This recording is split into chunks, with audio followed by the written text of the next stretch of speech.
What do you do when you have access to a ton of free timber? You build the shit out of it.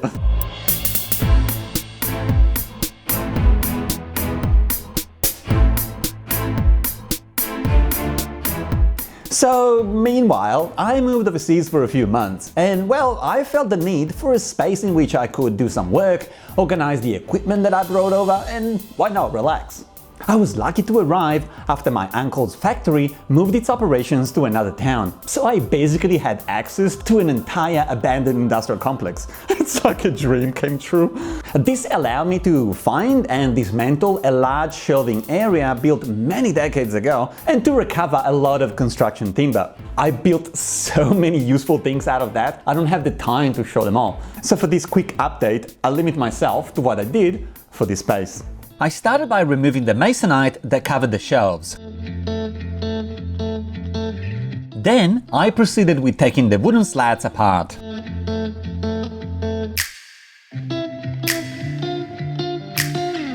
Look at all that beautiful free timber!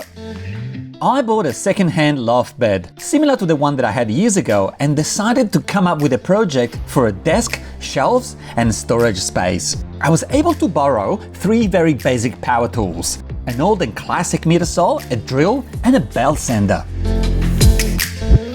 And so the work began.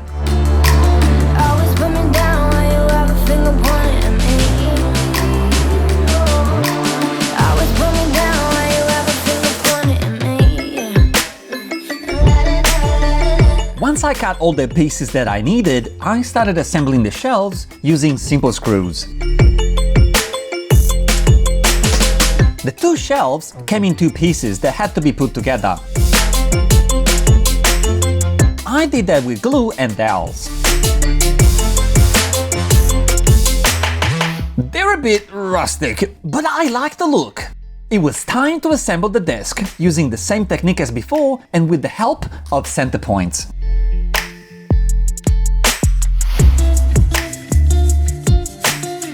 Once dry, I filled the many holes and cracks with wood filler. This is the back of the shelves, which is going to help support them and place them where I want them. Time to start sanding, one of the most tedious phases. Look at that happy face. Not.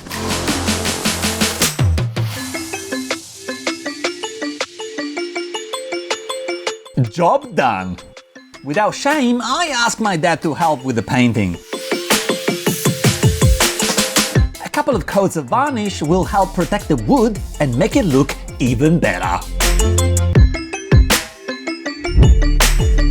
After every piece was painted, I assembled the shelves.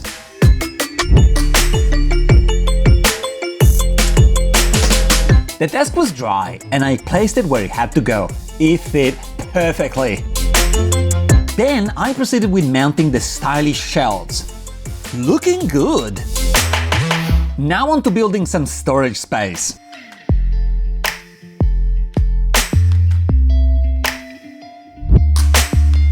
I went with an open design with room for a top drawer.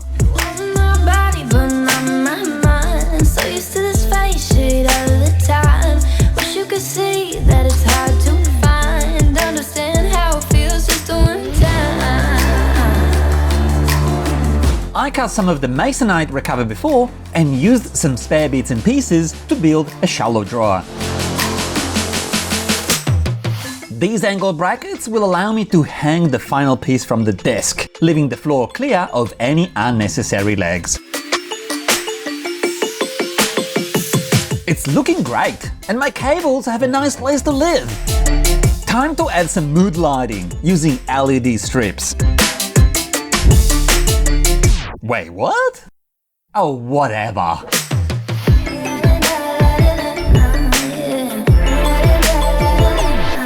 Finally finished. Let me clean my setup and place my gear where I want it before I show the whole thing off.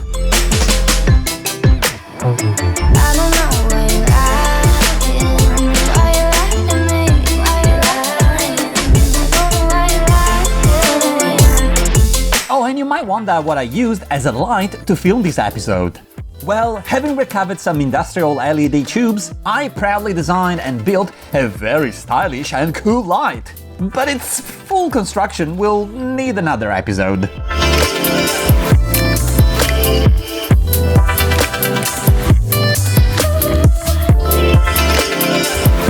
I really hope that this quick video inspired you to do something creative with what you have access to and helped you realize that in order to build something cool and useful, you don't need to have special talents or particular tools.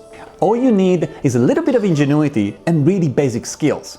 The first you can develop, the latter you can learn. So there's literally nothing that can stop you from creating what you want or what you need. And also, I think that making a substantial difference in what ends up going to a tip is often up to the initiative of single individuals just like yourself. So yes, we do have a great deal of power when it comes to change. Thinking that we don't count, that our behavior won't make a difference, that real change can only be done by governments and large companies is a false belief and a really poor excuse. It's surrendering your responsibilities to someone else. What you do changes the world.